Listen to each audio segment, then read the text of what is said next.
So we're here with Patrick today, and he wanted to do a interview of what it's like going through pancreatic cancer.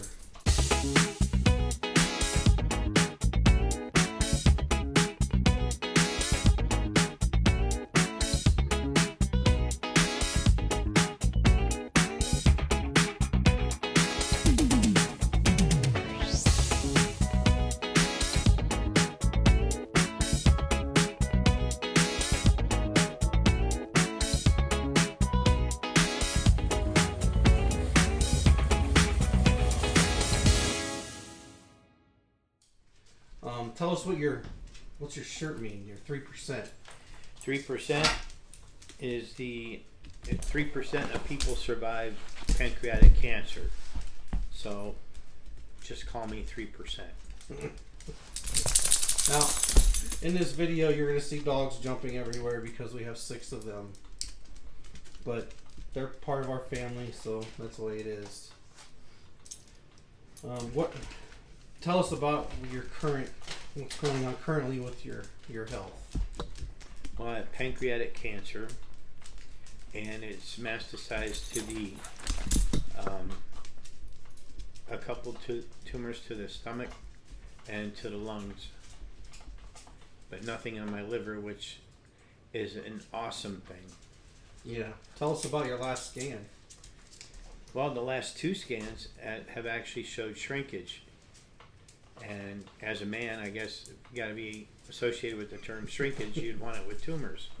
Yeah. So I'm pretty lucky there, but it's totally, I don't think they saw this coming as I did because of different treatments I'm taking that aren't exactly supported by the hospital. Where did you grow up? I grew up Lorain County, about a half hour west of Cleveland, up on Lake Erie. But you don't call it Lake Erie. I call it the lake, because if you're in northern Ohio, there is no other lake in Ohio. Yeah. If you're from Canton, where I'm at right now, there's 100 different lakes down here. So when you say the lake, they look at you like you're nuts. Where'd you go to high school? Marion L. Steele, Amherst, Ohio. And after high school, what did you do? Well, in August of '80, the highest unemployment in the United States was Lorain County, Ohio. So, like most of the kids, part of the kids went to college, the rest of us went off to the military. And I joined the Air Force. So you went to the military. I was drunk. The night I was supposed to go to the federal building to see the recruiter, and the recruiter that picked me up from Lorain told me not to go, and I went anyway, and I sobered up on a chair and found out that I joined the United States Air Force, and that's God's truth. Turned out it was a very wise decision. So you're a combat controller. Yes, I was Air Force combat controller for 8 years. Now, being a combat controller, that means you parachuted out of stuff. Parachute, demolitions. And that's why we got the gnome parachuting out of Yes. in the corner, because he used to have a big long beard, which here's a picture of that. Okay, we're gonna fast forward a lot and go to when you first started having symptoms. When did you first started feeling things were different inside of you? It would have been the day after Christmas, 2021. I believe going into 2022, the day after Christmas, I ended up with COVID, or what we believe to be, because I was out for a couple of weeks. Right. Which I don't really call, but you and your wife here got me through all that. And yeah, you're pretty rough. By the way, they're my best friends, but don't mean it to sound generic. But that's when it first started. What were they? Breathing, compression on my chest, cramps, and massive headaches, pain in my eyes, Now, chills. When you went to the doctors, what did they tell you it was? Well, they told me it was just the flu. And then I left here back to my house in Michigan, and it started up again. And I went to, I traveled a couple hours to Traverse City, Michigan, which was the closest real hospital that I can attend. And they said that I had a respiratory, but said they didn't care if it was positive or negative. I had COVID. I guess you have a trail in your body or something that'll tell you, yes, you had this. But I did have it. And then I had respiratory, trouble breathing. I would cough. And then as I exhaled, I couldn't inhale. I just kept exhaling until you thought you're going to pass out. And then all of a sudden be able to inhale. Yeah. And then they just wrote it off as COVID. And then you ended Right. up with Lyme disease. Yeah, that was April. And then July, I was in the car with you and complaining you didn't have the heat on, that it was too cold. And it was the middle of summer and decided something might be wrong. Yeah. So I was taken to ER. I think I had, 103 degree temperature. And they had me take my shirt off. And as the nurse said, the doctor said, bingo, we got a winner.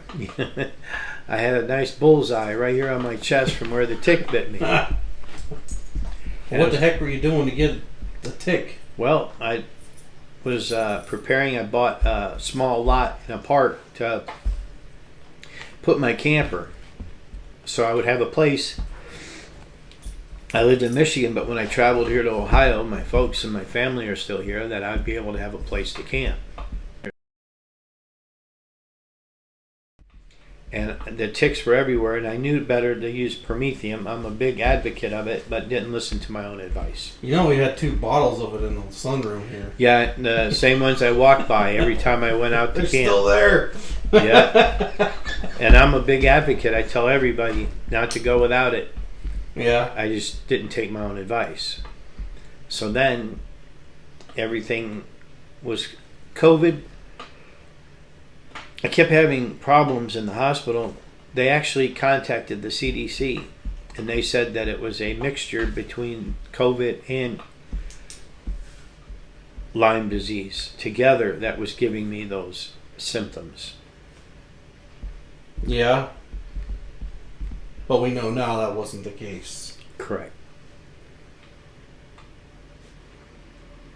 And there was multiple trips to the hospital and doctors and all that. Quite a few. Between Between Michigan and Ohio. Yeah. I remember you just sitting in the hallway over here telling me my stomach just hurts. It just hurts. And that's a common story you hear from people that have gotten pancreatic cancers. They have stomach pain and back pain, and then they goes on for years, and then either doctors tell them it's old age or whatever, everything but. So I just talked to a woman at Target. Then it comes out when it's too late. Yeah, and they just ignore them. So how did they find the cancer finally? Well, finally, I cut out red meat, and I was eating chicken, but no more than 4 ounces. I was on the Mayo Clinic diet, and getting my life in order physically, and I was walking, and I decided to join the gym. I joined the local Y, and the very first day I sat on the machine where you sit and you reach up to the bars and you pull them down. As my fingertips touched the bar, I actually felt something roll over in my stomach, my left lower abdomen. Yeah. And I'm like, okay, that shouldn't happen. There was no pain, there was nothing, it was just that sensation. I came back and I told you, I think I need to go to ER, something's wrong. We went to ER, and they said, we got bad news for you. I go, it's cancer. And they said, you already knew. I go, no. But I know the October before I told my doctor that when I have a feeling I'm never wrong, that I wouldn't probably be here next October. Yeah. They thought I was nuts. But it turned out to be cancer, and I said, just tell me it's not pancreatic. The guy looks at me, and it's that look that says, dude, it was pancreatic, and it already metastasized. So I knew that was pretty much not the thing you wanted to hear about. No, it was pretty terrible. Yeah. Now, you were on the diet for the Right. Mayo Clinic diet because you were having pains and you thought it had to do with your weight or whatever, which is... Yes. So we were having a hard time getting you to go to the doctor because you thought you needed to lose weight to go. I hate to go when you're making bad life choices, and it's like, what's the point in going? But during that time, there were some times I actually had to go because of the pain and discomfort. So the lesson from that is just go to the doggone doctor. Well, the lesson goes beyond that. It does. It goes beyond that. When I sit down for chemo, it's $26,000. To have a scan, a CAT scan with contrast, is $2,500. Every American, every 5 years from the time you're 35 on, you should have a cancer scan. Let's go back to finding out about cancer. Desiree just handed me a note saying that were having fever spikes. Yes. And so she took you to the ER, and then they insisted that you had a drinking problem. Oh, that was the night they found it. We went 2 weeks prior. I have a bad time with memory even before this happened. So Yeah, they did. we've been through every step of the way, so we're not guiding you. No, but I have a memory problem. I'm Right. just saying the chemo don't help. No, and all They the call it meds. chemo brain. But What are you on, like 30 different medications right now? I remember they told me, they said, okay, so how much do you drink a day? I don't. Well, your liver enzymes are like 400 and 1200. And I'm like, I don't drink. I don't know what to tell you what's wrong with my liver, And the one night they were really adamant that I recall was the night they found the cancer. And then they said that big spike because it was normal that night. And they said what must have happened was it spiked as the cancer was hitting my body. But how lucky I was that it had not hit the liver yet. Yeah. So that's pretty much how that happened. But for the longest time, everything was COVID and Lyme disease. Right. But the moral of the story is get a scan. I'm going to tell you the way it is. Tell your doctor, I'm having pain here, whatever it might cause you to get that scan. Google it, whatever you got to do. Get that scan every 5 years, because by the time they catch it under normal activities, it's going to be too late for most people. And the crazy part was going to the doctor itself couldn't get you a scan. They just blew you off. And to get that scan, you actually had to go to the hospital and say you're having all these pains, and that's Right. where you got the scan. Now, before that, though, the doctor had me in for x-rays. Right. And for ultrasound, neither one which will show up. Right. Cancer. You can't find cancer. So they were testing me. It's just nothing that was applicable to cancer.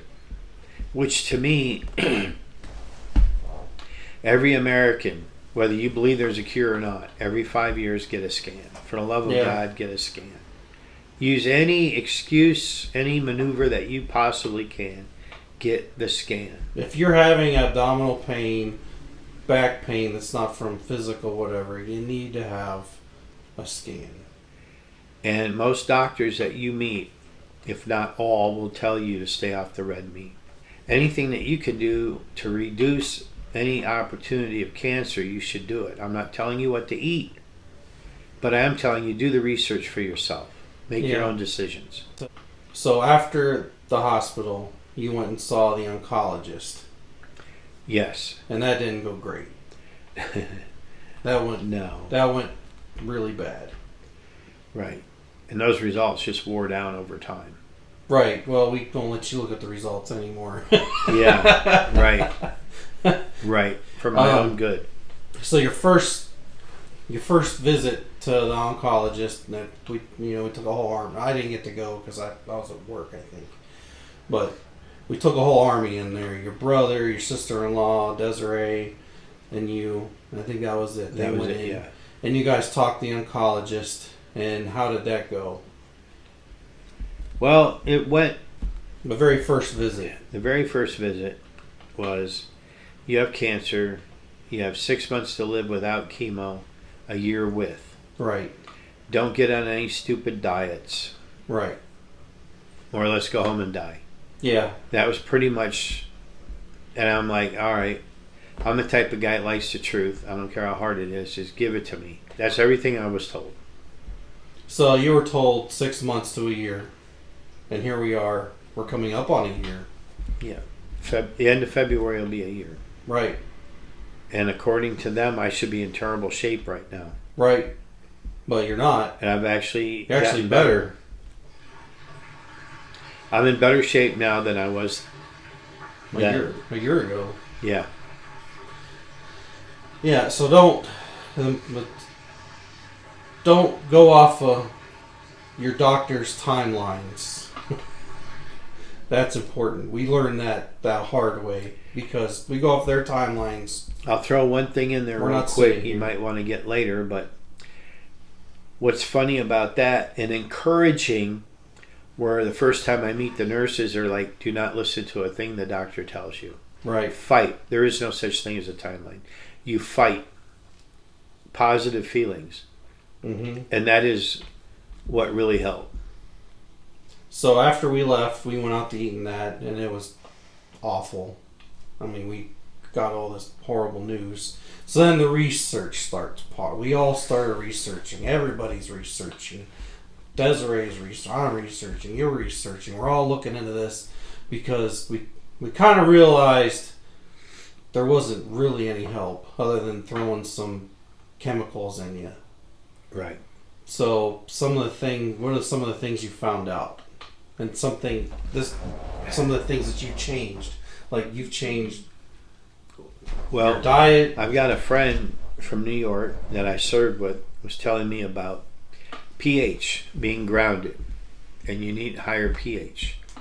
And like a day later, you get so many ideas from friends and family, all well-wishers, and you hear some stuff that's just, wow, really out there. Well, Desiree came home one day, and her friend, she mentioned to her friend what was going on, and he was telling her that he drinks high pH water every day because he lost his brother to pancreatic cancer, and he didn't want to get it too. So I got to looking, and the National Institute of Health, there's an article that people that drink the high pH water, on average with pancreatic cancer, extend their life 3 months. So I started doing that, and I still do. Right. And the other thing is red meat. I'm off red meat, which they say there's no evidence. Then I'm also off sugar. Everything you're told is both will feed cancer cells. Now, the doctors will tell you, and they have, that there's no evidence to support that. But what they don't tell you is the only time there's ever been a study was 1974, and the sugar people said, hey, we'll participate. Well, they just wouldn't release anything, and it just sort of went away on the shelf. Yeah. So, yeah, there's no evidence, and there's why. So, who am I going to believe? Well, sugar and meat, they're part of the biggest industries in the world. I mean, right. Sugar's especially cheap in the to United make. States. Oh, yeah. Because we're not on the world price levels for sugar. It's subsidized. Every American that works, that pays taxes, pays to subsidize sugar. And that's why Hershey PA is making chocolate in other countries, because they're saving millions of dollars. Mm-hmm. You may have a local candy shop in your town, but the big industries start checking the bag on where your candy was made. And that's why. So I'm not going to trust them to tell me how to solve cancer. Right. So we cut out sugar. We've cut out red meat completely. I mean, for the most part, we don't eat a lot of red meat here at all now. We get ground turkey because we found that ground turkey is just as good as anything. And chili, spaghetti, all that. The pH water was big, but after chemo, you do have to drink Propel as you got there. I'm drinking Propel. I'm not trying to sell it, but Right. I started having terrible cramps. Yeah. Terrible. So we changed your diet, and then you started chemo. Yes. How is that for you? Chemo, people tell me I got to get it out of my head, including you. Right. But I get chemo every other Tuesday, and on Tuesday I'm getting sick in the morning because all I could think about is Thursday. Right. 2 days later is when it hits you. Gem and Brax. I don't know the full names, but the fluoritine is usually for the really high level. Yeah, you're not on I'm radiation. on the palliative care level, Right. and means to have quality of life over pain. The Thursday, 2 days later, is a living hell. It's just your day's screwed up. It could be halfway decent, or it could be halfway really bad. You don't really know ahead of time, but you drink a ton of water hoping for the best. But you got to drink a hell of a lot of water. More. What you think you drink a lot of water is not a lot of water. Trust me. Go through chemo, you'll find out what a lot of water is, to the point you want to puke the minute you see water. But it is what it is. Yeah, you do those IV packets. We do those to do the Propel. Yeah, we got these packets, and you put a packet in with a thing of water, and it's like going into the ER doing a full IV. Yeah. And I could do 3 of them and still have a rough day. Yeah. And no week is the same. No time you're going to chemo is the same. It's always different. Yes. And about the time you're feeling pretty good, it's time to go to chemo again. And that just... You try not to think about it. You try not to be negative, because positivity can only help. Negativity can only hurt. We don't allow negative in the house. That's a fact. There's no negativity in this house. That's Everything is 3%. Everything's going to be going. Here we are. All my friends that call, same thing. It's always positive, and that's the way I want it. And we just celebrated Christmas, and we did it up. That's why we're doing the interview right now in front of a tree before my wife makes me take it down. And tonight we got to make plans for Copper Harbor. Yes. We're going to Copper Harbor, Michigan next summer. Right. This summer. Right. And we got to get our reservations in before it's too late. Yeah, we're doing everything big. So you go to chemo, and what is that? Explain your chemo process. You're there. Chemo. We go in the morning.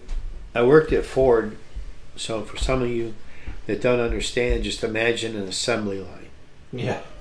And you go in and you got little booths, and you sit there, and the nurses come to hook you up. Yeah, a permanent port in your arm. Yeah, right here. And I have a port, and they hook up the IVs. Yeah, they hook up the IV. They put in some stuff that cuts out nausea and calming. Yeah, calming Torzam or something to relax you, and they do that. And then I get a bag of Gem and a bag of Brax. Was that a couple hours? It's about 3. Yeah, about 3 hours. I don't think I sleep, but everybody else says I sleep every time. You do. Towards the end, you fall asleep. But I don't even realize it. What's crazy is how, like, you can put that chemo bag. To me, it's crazy to me because they start out with a big bag of saline, and that's going in you all the time. And then when they bring out the chemo, it's this little bag that looks like, I guess, dark sugar water, and that's the chemo. And they put that takes like a half hour, and then they take that off, and then they start. That's when they put the other bag on. I'm not sure what that stuff is. It's a bigger bag. It takes 20 minutes. And then they take that off. Well, towards the end of that, that's when you fall asleep. That third bag. Yeah. But I don't even realize it till he mentioned just recently. Because to me, I always am awake for the whole thing. But, and you got to remember, chemo's poison. That's all that it is. It's poison. So how did you get the port in your arm? Well, I had to go down and they slice your arm open and stick this metal disc in there. Yeah. And it's got a soft exterior, and when they do the port, they go right through it. Your skin into that. In that way, they're not always looking for a vein, because once you start IV, it's hard to find veins. So it's always... Once you start, I'm sorry, not IV, but once you start chemo, there'll come a time where it's hard to find a vein, and that way that port is always there. I think it's because they just dehydrate you so bad. So does this port cause any discomfort? No. Okay. I forget it's there most of the time. Okay. But I have to remember, because if I go in for something and they got to do a blood pressure, it has to be on the opposite arm. Yeah. Or I could blow this and have to redo it. That'd be terrible. So it's like hooked to a vein permanently? Yeah. Well, it goes all the way to the heart. It goes to the heart. Oh, wow. Yeah, because they asked me, if you want it there or your chest. They go, most people get the chest. They go, well, what's the less headache for me? And they go, well, the arm. I go, well, why would I want to do the chest? And guys, I don't know, most people do. I'm like, okay. And then they give me a cream for Tuesdays that I got chemo. I put a dollop on there and then a clear Band-Aid over it.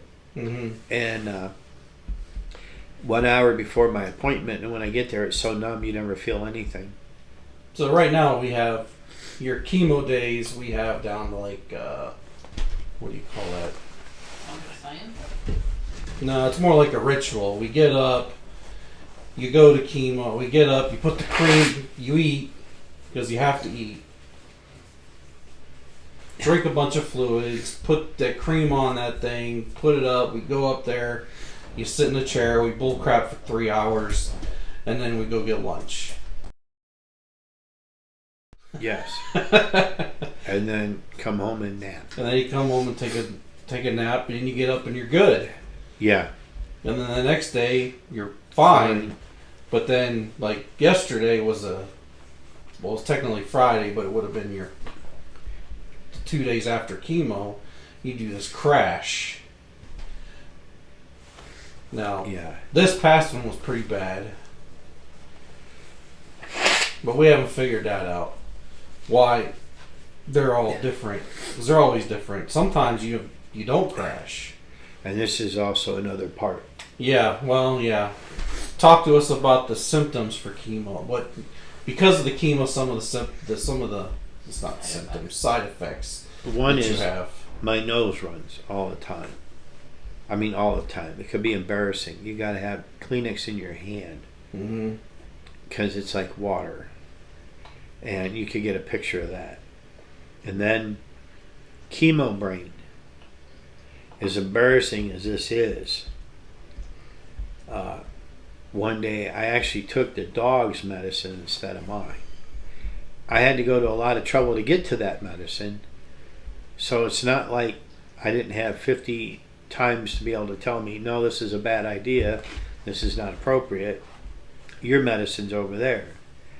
They call it chemo brain. Yeah, well, the problem with you taking the dog medicine is you're trying to pee on fire hydrants and stuff, so yeah, it becomes barking a problem. at the mailman, he got a little pissed off. Right. But it's embarrassing that you as a man could do things so damn stupid that you got to rely on people. It's embarrassing for you, but everybody else thinks nothing of it. Well, I'm blessed because I got a wonderful team. I got fantastic family, I got fantastic friends, and I got some caring nurses. I cannot say enough about nursing. I cannot say enough about nursing. Yeah, the nurses are fantastic. Your palliative care is fantastic. Yes. Your first doctor, not so much. But hopefully that changes. Well, we've seen the steps that show they have. Yeah. Now, you have another symptom that's way more annoying. And the side effect that is way more annoying, and it's very common with the chemo. I know it's the hardest thing for you to talk about. Going to the bathroom. Yes. I'm a different generation. It's not the sort of thing you share with. But yeah, it's bloody hell. It's let's put it this way, I go to the bathroom and feel like I haven't eaten in 3 days. Because you haven't. It's gone. Everything you just ate is gone. It's there. It's gone. So I've had to eat things that my Mayo Clinic went out the window with this, because you got to have the calories. It doesn't matter that you wanted to lose weight. Under chemo, if you lose weight, you lose body mass. You do not lose fat. And that's a hard thing to understand. It's fact. It's not fiction. It's not a story. It is the truth. So you end up having to eat things. Sausage, gravy, and biscuits. I can lose 15 pounds in a week if I don't do the things that I do. Right. Well, one of the things that happens is every night, just before you go to bed, you go on this like feeding frenzy. I'm starving. Yeah. I'm absolutely starving. And the diarrhea is a real battle. I mean, you get it under control, and then any difference in my medication, then if I do something, I mess up and I don't take it. Like last night, I forgot the morning, so I did them with the night, and that was a disaster. That was not a very beautiful evening. No, we had no idea you were doing that. Well, I would have stopped you. That was a bad move. Yeah, it was a bad idea, and I paid for it. Yeah. And trust me when I say pay for it, you pay for it. You have no control over your life, if you know what I mean. None whatsoever. And there's times you just stay home. Yeah. I wonder now if this is what people with Crohn's go through. That's what I'm thinking. Yeah, probably. Like, today we had plans to go places, but we're not. We're staying home. And that's okay. Which is fine. I like to stay home anyway. We're just doing this interview thing that we've been talking about doing. There's new baseball cards in. There is. We've got into baseball cards.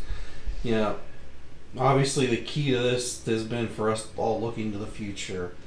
Like Copper Harbor. We went to Copper Harbor for a week, and we're going to go back next year. Take our side-by-sides and run around. It's the bomb. Let's see how long we can stay. Oh, maybe we can stay longer. I don't know. I'd like to stay longer next year. Well, this year, I guess. It is the new year. And locals might like us and give us a room. So, your symptoms from chemo are runny nose, chemo brain, which you can't really explain to anybody until you experience it or been out somebody that's going around it. And you get diarrhea. Now, after chemo, you get really dehydrated, and you're like all these white women now with their Stanley cups. You're carrying water everywhere. Yeah. Yeah. We just get you some, what do they call it, some Uggs and some tights, and there you go. We could be one of the women at Target. The new American man.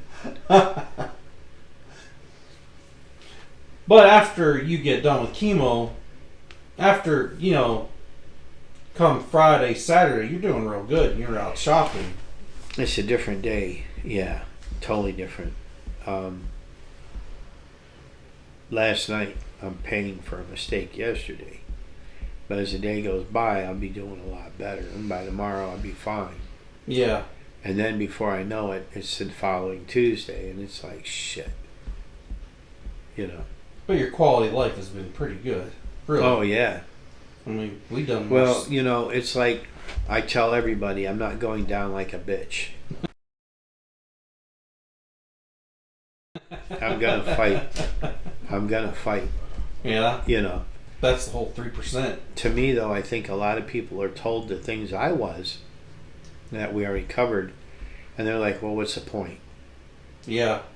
They're like, "I don't want to go through that." You know. Well, I don't. I'm not going to take that doctor's word for it. No. No way in hell am I going to take that No. doctor's word for it. You know, and you got the nurses that work for that doctor or under that doctor within the system telling you not to listen to them, telling you to fight. Positive feelings. So, if I got to pick between the two, I want the one with the positive outcome that has me living forever. Right. So, what are some of the things that you're doing outside of what the doctors have? Well, everything I'm told not to.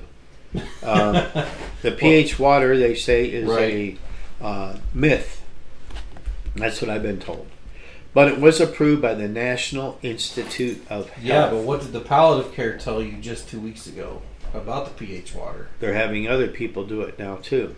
Yeah, she's telling all of her clients that she's got working with her to do the pH water now.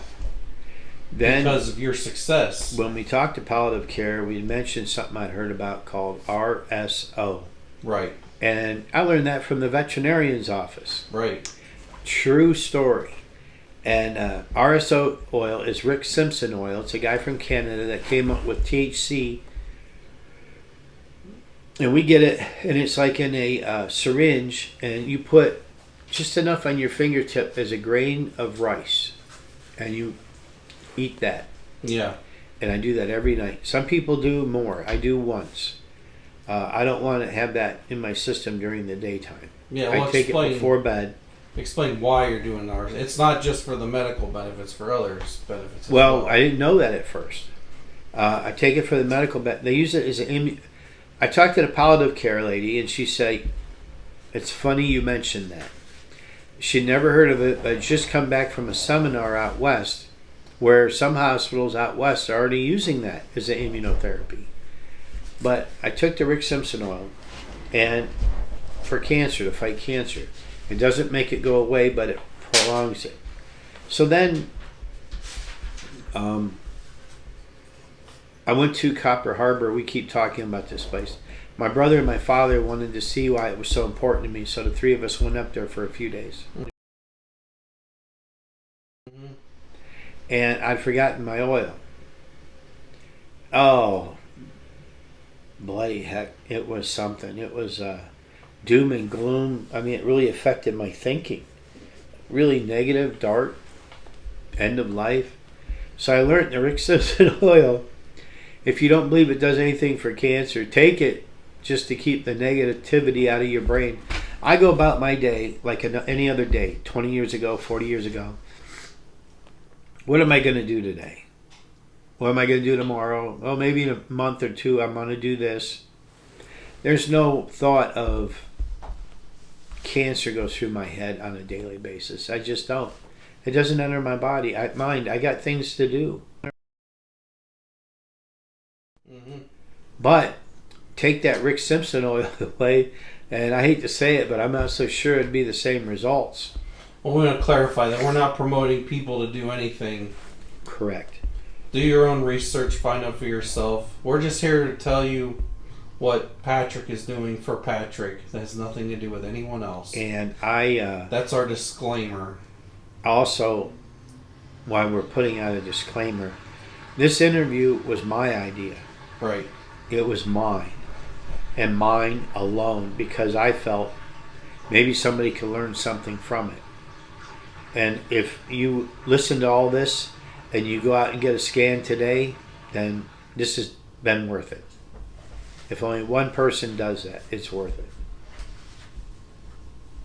So you do the RSO oil, and then there's other stuff that we're doing. We're not going to get into detail what you're doing.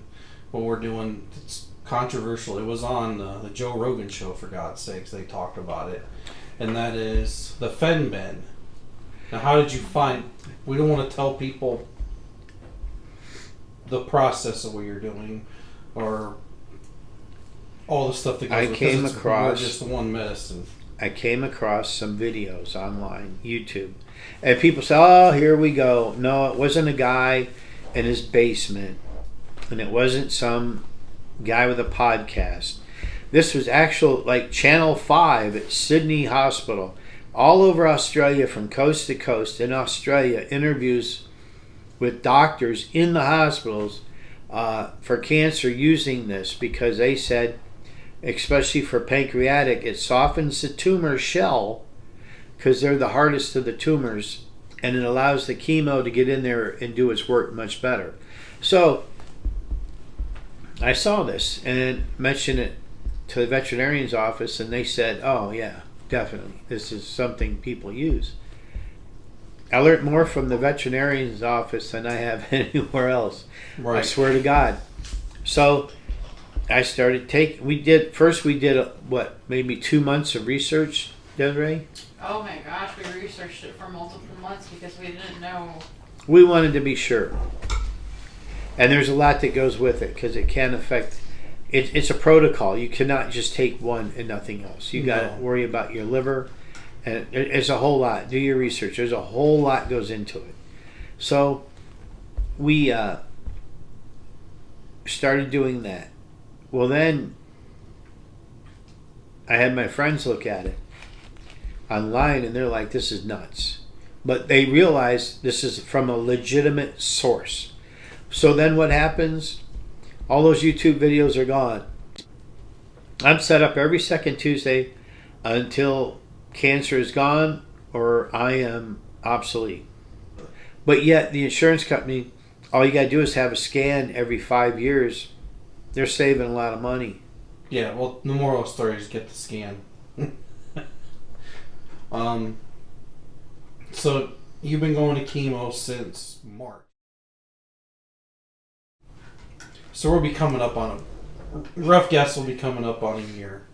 Now, you skipped the treatment when you went to Copper Harbor with your dad. Yeah, and that was hell on earth. Oh my God, I'll never do that again.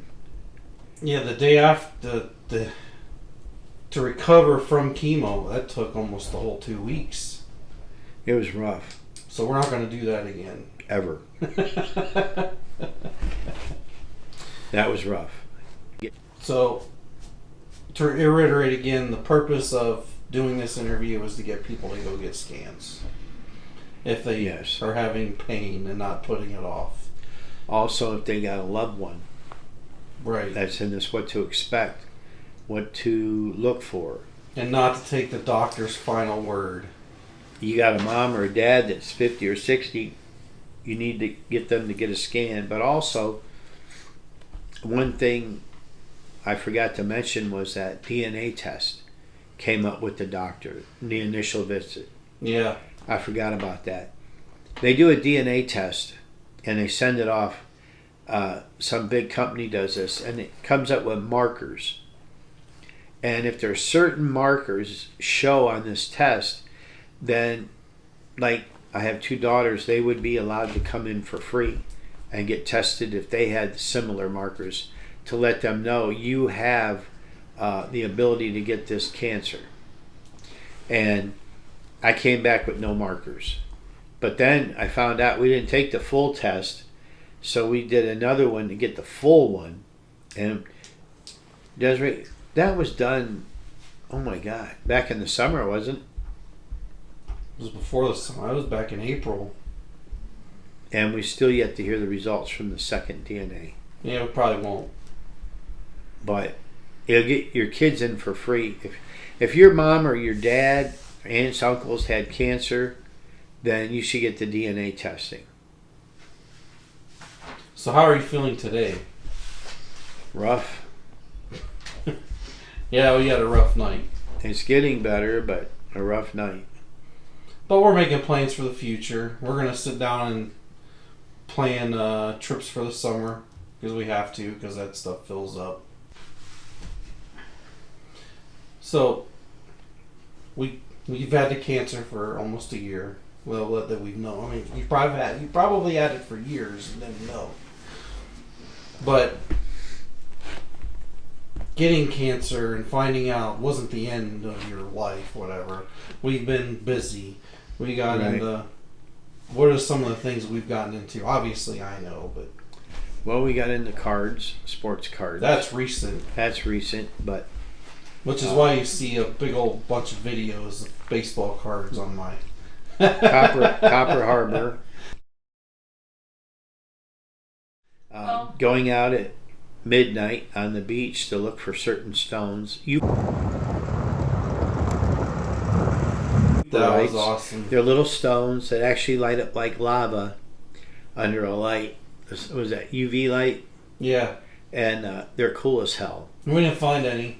We had to buy them. Yeah. But we had a blast doing it. When you were first diagnosed, you said there was something that you wanted more than anything else that you didn't complete from the previous summer. My deck. I had family and friends come, even from Michigan. Everybody helped, and they built a deck at my camper out on my lot. What do we call it? A deck in a day. And it was. There was that many people. It was 25 degrees. It was freezing but cold, and they were all out there. Your 80-year-old dad was out there the entire time. He took a 5-minute break once. Yeah. And do you remember you had a friend call you and said, hey, I can either come help you build a deck or we can go do this. What did you go do? In between, he took me for a flight up in his plane. Man, here's a picture of that.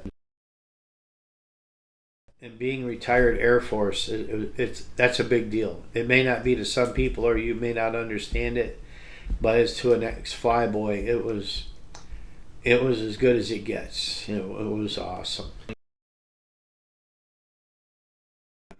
But that was wonderful of him.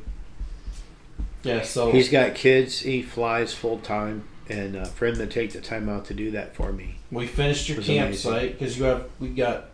For the original campsite where you... I sold the tick site. We sold the tick site. The day, like the week before I ended up in the hospital, I went to walk. It was a pretty steep driveway going up in it. I couldn't get up it. And I'm like, something's wrong. And now, the people that bought the site, they're really good friends now. And they're awesome people. Awesome. Your new site, we finished... Well, there's still some things we want to do, but we built your deck, we got the railing, put the roof over, camper in there. Well, you got the camper before, so that's all set up with the deck and all that. We built the deck in a day. That was a big deal. I mean, it was cold. We had a whole mess of people out there. And you had the whole thing in your head. And yes, it all came together. It did. It all came together. It did, and it looks fantastic. So, and it was your first deck. Yes. My friend that does this for a living couldn't believe how solid it was, and thought I was lying when I said it's the first deck you ever built. Yeah. Somewhere in here, you've either already seen the pictures, or I'll put them in there. There'll be pictures of the deck. And then you had a party. Yeah. Tell us about your party. Yeah, you guys threw a party for me. What kind of party?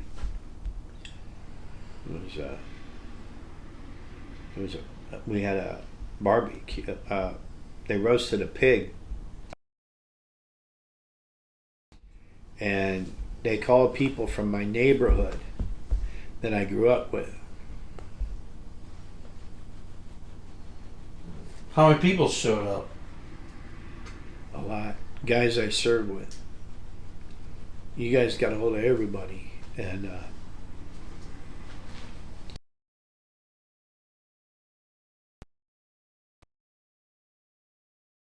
I think we had it 150 was awesome. people there. Something close to that. It was awesome. We had Minnesota, there was Michigan, there was New York. From your neighborhood. We can't forget about Louie. Yeah. Everybody loved Cousin Louie. Yep. Carolinas. I don't know. South Carolina. Both Carolina. North Carolina. Your daughter North came Carolina. up. Your granddaughter. People from all over. Huh? There was a band. It was a very big to-do. Oh yeah, it was awesome. Very overwhelming. And we're doing it again this year. Second annual. Yeah, we're gonna do it every year. So we had the big pig roast. That was fun. You got to wear your 3% T-shirt. Yep. Represent. And then after the pig roast, what did we do? The pig roast was like a three day party. It was awesome. And then we've been on multiple vacations. Oh my gosh. Right afterwards, Patrick went to Minnesota. Yeah, you went to Minnesota with your brother. Oh yeah. And you went and took pictures of Mercy Playground for me and Dan. Yes. We had to find it, and we did. We had to find it. This is PD. Yeah, Petey, the star of Big End of the Post is Mr. Petey, who can't wait to go back on the road. Hi, Pete. So we went to Tennessee twice, I think. Once. Well, we went to Tennessee once, which we got to go back again. Yeah. Our big trip, Copper Harbor. That was a big deal, which... Side by sides. Yeah, you bought a side-by-side. We took those to Copper Harbor. Yeah, that was fun because there's no speed limit.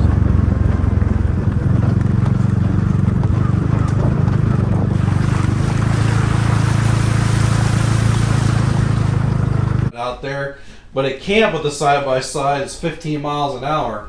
So Yeah. that was rough. Yeah. It's rough riding around camp now. Yeah, up there it's just nobody cares. As long Yeah. as you're not stupid.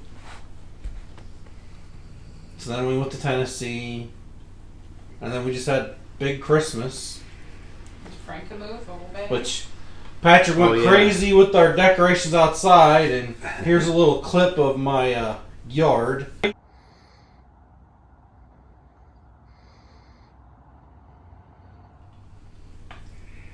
Never enough. Never Yeah. enough lights. It'll be bigger next year. We even got Dad addicted now. Yeah. He wants more. We did up the inside of the house, which it still is. We put everything out. And then we ended up getting hooked on these baseball cards somehow. We won't go into We're detail. going back to our youth. Yeah. We're having fun with that. Actually, after Yeah. this, we're going to make a bunch of videos. We've got And Star Wars cards. and Star Wars cards. We've got a whole bunch of baseball cards to open today. Now, moral of the story is you got to keep looking forward. Make plans. Just like you saw the big doctor in The other day. that said came the from the same Mayo thing. Clinic. He said, make plans. Yep. 2 years out. Make your plans. And we are. We are. I've not changed my lifestyle since it started. Changed diet. But as far as just giving up, and no, I'm going on as before. Because just, if all you got to think about all day is cancer and termination of, your expiration date, that's not quality of life. So this is going to be a really long video, obviously, and I pretty much think we've covered about everything that we wanted to cover. For somebody who's just finding out that they have this terrible affliction, what would you tell them? I mean, just finding out the doctor, what would you tell them? Look, if the doctor tells you you got an expiration date, find another doctor immediately. Do not. Why do you want to tie yourself up to somebody that's already given up on you? They know nothing about you. You can't tell what someone's like from a CAT scan. So find a doctor that's not going to give you an expiration date. Now, as far as some of the things I've told you about, the Fenben, the high pH water, no sugar, no red meat, Do your own research. Find out what works for you, what you're willing to try. You may not be willing to. Like your palliative care is your biggest advocate, and you need to do your research. She's been great. And even when she says, I don't know about that, I don't know, she's not negative in any way. She's telling you based off of her knowledge and her training. You try what works for you, what is acceptable to you. Don't take my word for it or any other one individual. And plan for the future. Don't stop your life. And your loved ones. I know people that have breast cancer that their mothers did, but they knew nothing of the DNA chart, where they could have had it looked at a lot sooner. So if you got it in your family, look at the DNA testing, get a scan, and we're going to try to do these every week, every couple weeks, whatever. I'm going back to work, so it'll be harder, but maybe do some update videos. But this was your idea, it wasn't my idea. It was mine. I approached him. That's a fact. So, if anybody's wondering, I just want my purpose. I've got 2 kids, I've got 2 daughters, I got 3 grandsons and 2 granddaughters, and I want to be around as long as I can, and I'd like everybody else to be around as long as they can. And enjoy their time. And believe me, I'm 61. I've lived a great life. I've seen things most men can't. It's cool. I can handle it. But people are like, oh, you must feel terrible. I lost a lot of guys I served with at young ages. We had a plane crash in Spain. My buddy, my ex-roommate, he was 22, I lost guys all through the military. And then Desiree has someone she knows that works at the Children's Hospital for children in a different place. And children, a cancer unit for children. And I think if one of my daughters had gone through that, I don't know how I would have handled that. Kids, little kids, in worse shape than me. How can I complain? I've had a great life. I got no regrets. I've lived a good life. I'm ready. You're ready. It ain't over yet. But I'm ready for whenever it is. All I got to do is whenever I think about it, I think of that children's hospital. There's a young man and a young woman in there standing over their child in worse shape than me. Them people would love to trade places with me. So, I got a great team. I got the best friends and the best family a guy could have. And nurses. And all these pups. Yeah. That won't leave you alone. Say hi, Petey. Say hi, Petey. Petey. He's camera shy. He's just always got a camera on him. Yeah. Petey's ready to go back to work. Yeah. But we're going back to work in a few days. He likes the semi-truck. He's not going to know what to do. But so I guess in a week or so we'll sit down and do this again, but it's not going to be this long. This one's going to be a long video. We might put it into parts or whatever. Might split it up. Might be one big long video. We'll see. All right. He is getting in the way of the camera. But thanks everybody for watching, and hope this helps somebody. Peace out.